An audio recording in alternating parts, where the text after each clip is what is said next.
the most gracious, the most merciful. Dear students, today we are going to discuss reference expression.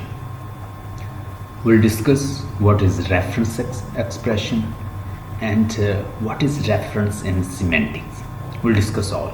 But I have to discuss about the reference expressions and what is it in semantics.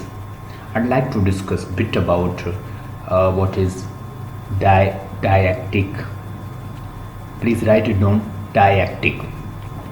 Didactic mean it can be temporal or spatial. Spatial is related to place and temporal is related to time. Like I say that there, now, who, whose. So these are just didactics and we use in our sentences. Mostly we use it. Then write epithet. E-P-I-T-H-E-T. Epithet. Epithet mean lion-hearted. Ali is lion-hearted. So lion-hearted is the epithet of Ali. So it means that when you want to tell the good quality, or you could say when you want to tell the apparent quality of somebody, like lion-hearted, deep person, so like these are epithet of the noun or something like that. Then there is a classifiers, person that classifies something.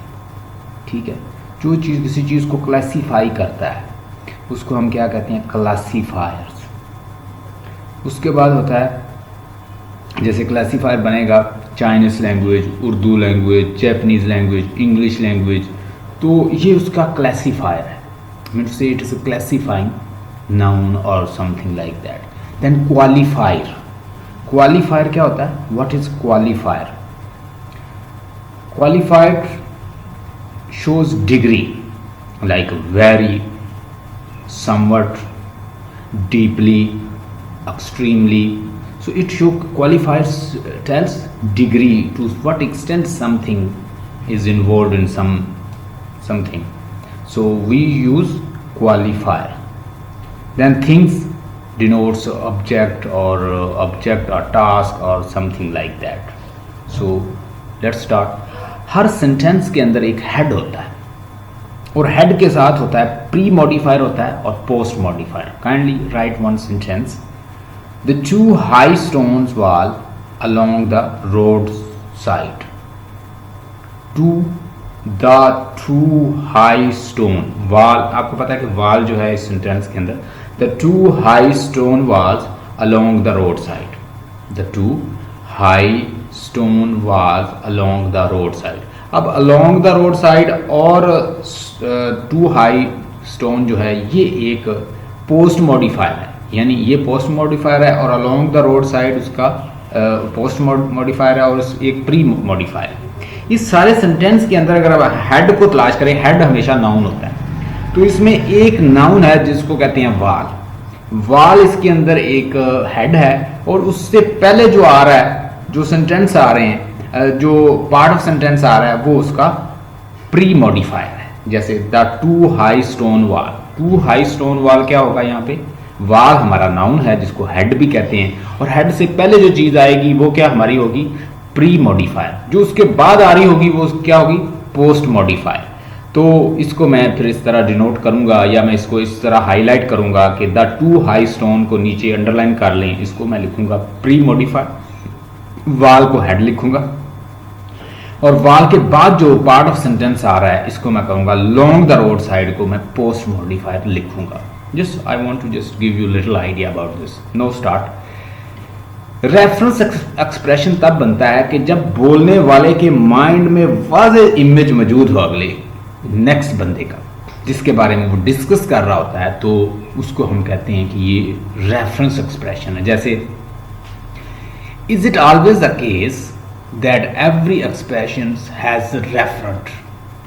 ठीक है जी, जरा देखिएगा reference expression क्या होता है. only those expressions that can be categorized as reference expression which have referent. Mean to say कि अगर किसी चीज को जिसको आप मेंशन कर रहे हो और जो बंदा बोल रहा है उसके बारे में वाज़े उसका जो रेफरेंट है उसके माइंड में होगा, तो ये हर वक्त नहीं होता। बाज़ औक़ात हम चीज़ों को वाज़े इमेज ना होने के बावजूद भी उसको रेफर कर देते हैं। तो अगर हमारे माइंड में वाज़े उसका इमेज नहीं है तो हम उसको रेफरेंस एक्सप्रेशन नहीं कह सकते। Keep it in mind. Move forward, slide की नेक्स्ट स्लाइड पर देखिएगा। A reference expression is any expressions used in utterance to refer to something or someone, a clearly delimited collections of things or people used with a particular referent in, यानी particular उसका referent जो है वो mind में अगर आपके है तो it is a reference expression, अगर नहीं है तो वो reference expression नहीं है। Fred looked for you, Mr. Smith. Fred looked for you, Mr. Smith.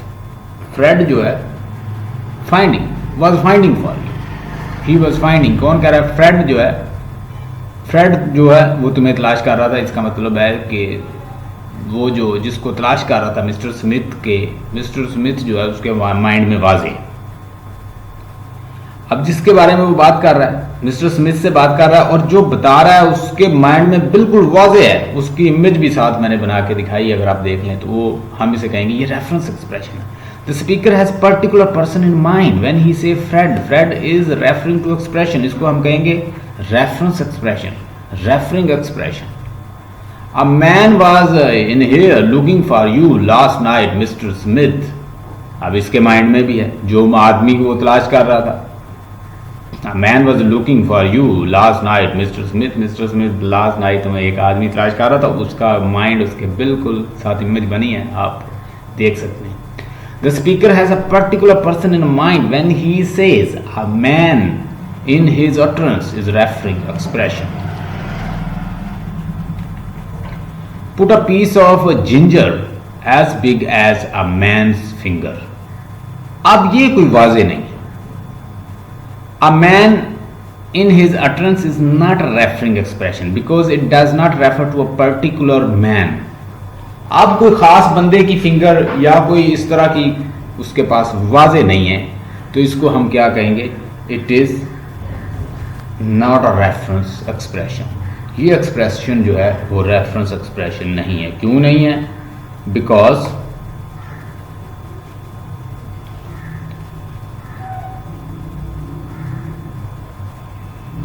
उसकी प्रॉब्लम क्या है कि वो कोई स्पेसिफाइड उसके माइंड में नहीं है। I heard you want to marry an Indonesian, John. Yes, I do. I married an Indonesian last month. ठीक है जी। I heard you want to marry an Indonesian. आप जिस बंदे ने ये सुना है कि तुम इंडोनेशियन से शादी कर रहे थे, मैंने सुना है, अब उसके माइंड में वो इंडोनेशियन नहीं है, लेकिन जिसने शादी की उसके तो वो आगे कहता है yes I do, I married an Indonesian last month. तो लास्ट जो इंडोनेशियन जिससे उसने शादी की है वो तो उसके माइंड में है, उसका इमेज, तो वो हम कहेंगे रेफरेंस एक्सप्रेशन। एन इंडोनेशियन यहां पे कैसे बना?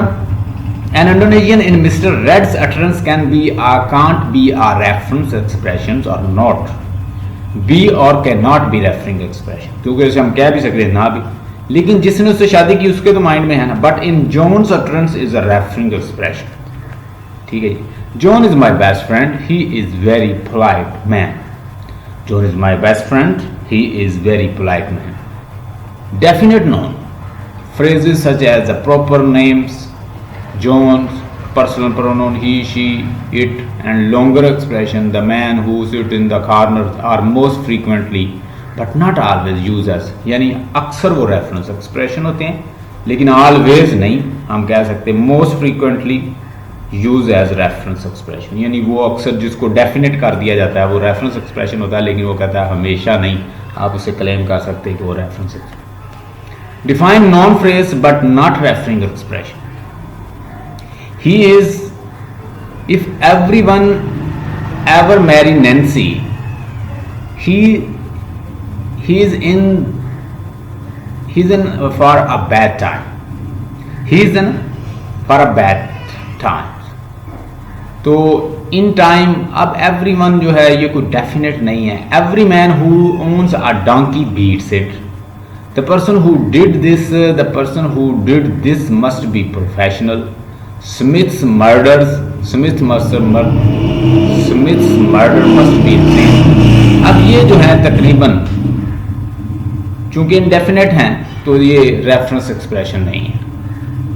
A reference expression is any expression used in utterance to refer to something or someone. Clearly delimited collections of things or people used with a particular referent in mind. यानी उसका referent, उसका image वाज़े आपके mind में हो, you can call it reference expression. A linguistic context often give a vital clue as to whether the indefinite noun phrase was a referring expression or not. तो ये थी हमारी एक असाइनमेंट. हम दूसरी असाइनमेंट को भी देखते हैं. एक असाइनमेंट और थी, ये है रेफरेंस और सेंस, सिमेंटिक से रिलेटेड है. I want to discuss this as well. Reference deal with the relationship between the language and the word. यानी लैंग्वेज ऑफ द वर्ड और इसके दरमियान relationship between language and the word, यानी दुनिया और ज़बान के दरमियान जो रिलेशन है उसको रेफरेंस कहते हैं. Reference is a relationship between the part of language and thing outside the language. यानी part of language and outside the language, जो उसको रिलेशन जो है वो आपने किस तरह डिफाइन करना है, वो उसके लिए रेफरेंस चाहिए होता है. तो we need reference for that. Type of reference. Variable reference. One word many expressions refer to different type of that object. Constant reference. One word or many expressions or refer to same thing. Example of a variable reference book. The word book has a real object or appearance in the word. तो ये है अब इसका reference हमेशा जो है clear image उसका हो. Example of the constant reference. America has a real appearance and also can be defined in other words or expressions. तो इसको हम कहेंगे constant reference. The expression of America. Yes, image आपके सामने देख लीजिए. Sense deal with the relationship inside the language. Sense of an expression is its place in a system of semantic relation with the other expression in the. Semantic, जब भी आपके mind आपके सामने आए वर्ड तो आपने उसका मानी लेना sense. What kind of sense it's game. So semantic deals with sense. What does it sense out, what does it show, what does it indicates. तो सेंस क्या देता है, कोई चीज़, कोई सेंटेंस, कोई कॉन्टेक्स्ट, कोई सिचुएशन, कोई पैराग्राफ, कोई पैसेज, कोई स्टोरी, कोई piece of genre. Example of sense. The example of sense in the word forms guilt, blame, culpability, guiltness, or iniquity, wrong, feeling of shame for having done wrong, fact that somebody has done something illegal, blame. यानी वो आपको बता रहा है कि guilt के इतने meaning हो सकते हैं, इसको हम इस सेंस में ले सकते हैं. The example of sense in the phrase or sentence. A prisoner escaped from the jail yesterday. A prisoner ran away from the jail yesterday. A prisoner get free from the jail yesterday. Reference concrete भी हो सकता है और abstract भी हो सकता है. Abstract जो है वो आपके माइंड में you can't touch it. Concrete physically you can touch. It can be proved the something in the real world. यानी जिसको हम real world में प्रूव कर सकते हैं और वाज़े बता सकते हैं कि ये 2 और 2 जमा जो 4 है और हम उसको गिन के देंगे कि ये 2 और 2 जमा 4 है, उसको कंक्रीट कहेंगे. और सेंस क्या है, abstract, that is in your mind, that like a phonetic system we have already studied about phonology, the phonemes, these are in our mind, the knowledge, the phonetic realization in our mind of like vowel and consonant sounds. So we discussed about this, what is the abstract. It does not have a real object and we have to imagine and compare it to our experience. Every expression that has meaning has sense, but not every expression has a reference. Her expression का reference नहीं होता, ये हमने पहले भी discuss किया है. Let's see this one. अच्छा, यहाँ पे असाइनमेंट है रेफरेंस एंड इन्फ्रेंस। मैंने पहले ही डिस्कस किया, पहले ही आपको बताया कि ये जो चीज़ें हैं ये आपके कोर्स में भी हैं। It is in BS course as well. Reference expression और उसके अलावा लेक्सिकल कोहेजन्स, ये सारे आपके कोर्स में हैं। Whatever we are studying that is in your course BS English course. Reference and inference. Inference का मतलब होता है कोई चीज़ निकालना किसी चीज़ से। रेफरेंस का मतलब होता है कि कोई रेफरेंस, कोई इशारा, कोई सिग्नल, कोई रिलेशन, और ये उस चीज़ का होता है जो सामने आपके माइंड में वाज़ेह हो। Reference people refer word, reference expressions, ये प्रॉपर नाउन, ये हो सकता है नाउन फ्रेज, हो सकता है डेफिनेट, इंडेफिनेट। और इन्फ्रेंस क्या होता है? एंटिटी, वर्ड या कोई नतीजा जो आप निकालते हैं किसी जाके। बहुत सारी चीज़ें हैं, तो वो कहता है ग्रामेटिकली रॉन्ग हो सकती हैं, ग्रामेटिकली करेक्ट भी हो सकती हैं, लेकिन अगर उसको सिमेंटिकली देखें या उसको दीगर दूसरे एस्पेक्ट से देखें तो वो रॉन्ग हो सकती है, क्योंकि हमें बहुत सारी सिचुएशन को देखना पड़ता है। यहाँ पे कुछ चीज़ें हैं आपके साथ I want to discuss. Vague expression, invent names like mister after shave is late today. अब देखिए, आफ्टर शेव जो है वो कभी, वो कोई नाम नहीं है। आफ्टर शेव हम ये तो कह रहे हैं mister Ali is late today, तो हम इसके बारे में फिर सोचेंगे ये कहाँ बात हुई है, किस कॉन्टेक्स्ट में हुई है, किधर हुई है, कौन लोग थे उसमें, तो फिर हमें ये ऐसे समझना पड़ेगा। ये कि referentials and attributive uses. There is a man waiting for you, indefinite, यानी there is a man indefinite noun phrase है। He wants to marry a woman with a lot of money. We would love to find a 9 foot tall basket players. अब इन चीज़ों को अगर हम analyse करना चाहते हैं तो नीचे चीज़ें बताई गई हैं कि हम फिर उसको किस तरह देखेंगे। A women with lot of money, attributive use और रेफरेंशियल यूज। इसमें उसका एट्रीब्यूटिव और रेफरेंशियल भी उसका नाम। ये ए जो है a women with lot of money आपका एट्रीब्यूटिव यूज भी है और ये रेफरेंशियल यूज भी है। यहाँ पर there was no science of the killer, attributive the killer जो है, दा जो है ये बतौर एट्रीब्यूटिव यूज भी है और बतौर रेफरेंस भी है, the killer. Expression themselves can't be treated as having reference, but they are invested with the referential functions in the context by the speaker or word। यानी कोटेक्स्ट जो वहां पे टेक्स्ट होती है वो आपको कुछ बताती है, यानी रेफरेंस खुद कुछ नहीं है, लेकिन रेफरेंस जो है वो किसके साथ मिलके बनता है? कॉन्टेक्स्ट के साथ, स्पीकर के, राइटर के वर्ड के साथ। वो कैसे लिखता है, किस सिचुएशन में लिखता है, कैसे बोलता है, किस सिचुएशन में, किस इलाके में बैठा है, किन के साथ बैठा है, कैसे बैठा है, क्या कह रहा है, तो वो सारी चीजें मिलके फिर उसका मानी जो है वो देती हैं। Name and names and reference. The versions of the reference being presented here is one in which there is a basic intention to identify and recognitions of the intentions collaboration at work.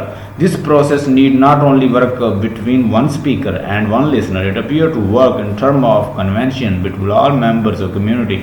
यानी एक चीज को understand करने के लिए अगर आप किसी रेफरेंट को समझना चाहते हैं, you are not able to understand just by speaker, then you have to know the situation, the people, where he is sitting, where he talking, and which community he belongs to, where was the context, what was the context of speaking। तो बहुत सारी चीज़ों को जानने के बाद हम infer कर सकते हैं कि what he want to say। The role of the co-text, जो उसके साथ ही टेक्स्ट होती है, मसलन एक चीज़ लाइन लिखी हुई है तो एक लाइन को आइसोलेट नहीं, वो पूरी जो कोड टेक्स्ट है यानी पूरी जो उसके साथ मिली हुई टेक्स्ट है, हमें उसको भी देखना पड़ता है। The cheese sandwich left without paying, the cheese sandwich left without paying. अब यहाँ पे देखें, चीज सैंडविच जो है वो चला गया बगैर पे के, चला गया, पे किए चला गया। अब ये चीज़ें जो हैं हम वैसे तो इसका मतलब है, एक तो ये है कि जो उसने खाना सैंडविच खाया वो बगैर इसका बिल जो है बगैर पे करके था। अगर हम ये देखें कि सैंडविच बतौर एक खुद एंटिटी है, वो तो खुद तो वो एक ऑब्जेक्ट है, उसे खाने के लिए इस्तेमाल किया जाता है, लेकिन अब यहाँ पे इसे ह्यूमन बीइंग तो कंसीडर नहीं कर सकते। अब फिर हम सिचुएशन देखेंगे, कौन बंदा था, कहाँ खा रहा था, कौन सा होटल था, क्या सिचुएशन थी और वो कहाँ पे, आप देखिएगा नीचे सारी चीज़ें में। Where does the sentence take place, how do you know it, तुम कैसे इसको जानते हो, which is the subject of the sentence, इसका सब्जेक्ट क्या है, does it refer to real sandwich, क्या ये रियल सैंडविच है, इज इट सिंटैक्टिकली और syntax wise is it correct, is it semantically correct, क्या ये सेंस वाइज भी करेक्ट है, is it pragmatically context wise भी ठीक है, how do you know that it prefers, तुम कैसे जानते हो कि ये प्रेफर करता है टू अ पर्सन, यानी ये किसी पर्सन को प्रेफर कर रहा है, खेलना सैंडविच पे या बिल, क्या सैंडविच भी पे कर सकता है बिल, यानी ये सारी चीज़ें जो हैं देख के फिर हमें उसका अंदाज़ा लगाना पड़ेगा कि ये क्या चीज़ है। Shakespeare is on the second shelf, अब शेक्सपियर खुद तो सेकंड शेल्फ पे नहीं बैठा हुआ, उसकी बुक बैठी है ना, उसकी बुक जो है वो रखी हुई है, तो फिर हम इसको भी, अगर कोई बंदा ऐसे हमें कहते Shakespeare is on the second shelf, will be perplexed, whether Shakespeare is on the second shelf or his books is on the shelf, we'll see. Where does the sentence, कहाँ बोला गया take place हुआ, how do you know it, which is the subject of the sentence, does it refer to the writers or what, is it syntaxically correct, क्या ये syntax wise correct है, is it semantically correct, is it pragmatically correct, तो ये सारी चीज़ें जो है हम देख के फिर उसका अंदाज़ा लगाते हैं। तो फिर उसके साथ कैटाफोरिक होता है, एनाफोरिक होता है, जीरो एनाफोरिक होता है, एलिप्सिस होता है, ये सारी चीज़ें we have already discussed. I am gonna upload this video for you, just download it and have a look what I have discussed and you got the assignment as well. Stay blessed and have a nice time.